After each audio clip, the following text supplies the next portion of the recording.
Taxi వాలా వెనక గల అనిశ్చితి, విజయ్ కెరీర్ ముప్పుగా మారిన మ్యూజిక్. విజయ్ దేవరకొండ సినిమాలపై ప్రేమ ఉన్న వారికి టాక్సీ వాలా సినిమాకి ముందు జరిగిన సంఘటనలు చాలా ఆశ్చర్యంగా ఉంటాయి. ఇటీవల ఒక పాడ్కాస్ట్ ఇంటర్వ్యూలో విజయ్ తన బాధానుభూతులను పంచుకున్నాడు. అందులో సెట్స్ మీద మేమంతా చాలా ఎంజాయ్ చేశాం, మంచి ఫన్తో షూటింగ్ జరిగింది, కానీ సినిమా రిలీజ్కి ముందు ఒక కళ వరస్ట్ నైట్ మేర్లా మారిపోయింది అని చెప్పాడు. విజయ్ చెన్నైలో షూటింగ్లో ఉన్న సమయంలో నిర్మాత అల్లు అరవింద్ నుంచి ఫోన్ వచ్చింది. ఈ ప్రాజెక్ట్ని సేల్ చేయబోతున్నాం, నిన్ను చూసి మాట్లాడాలి, నీ భవిష్యత్తే ప్రమాదంలో ఉంది అని అన్నారు. అందుకే వెంటనే హైదరాబాద్కి వచ్చాడు విజయ్. విషయం ఏంటంటే టాక్సీ వాలా మూవీకి అప్పట్లో మ్యూజిక్ చాలా పేలవంగా వచ్చిందట. సినిమా చూసిన టీం మొత్తానికి అస్సలు నచ్చలేదట.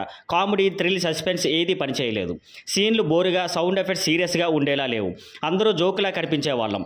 ఇది మనం ఊహించిన సినిమా కాదు అని విజయ్ చెప్పాడు. ఆ టైంలో విజయ్నే ముందుగా మ్యూజిక్ను మార్చాలని సూచించాడు.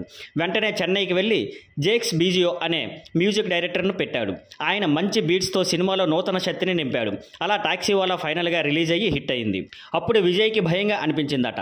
ఇప్పుడు వరుసగా 3వ సినిమా మాత్రమే చేస్తున్న ఈ సినిమాని క్లోజ్ చేస్తే నా కెరీర్నే డేంజర్లో పడేస్తారు అని అన్నారు. కానీ అతను నమ్మిన కథను నిలబెట్టాడు. చివరికి విజయవంతమైంది. Thank you for watching. Please like, share and subscribe.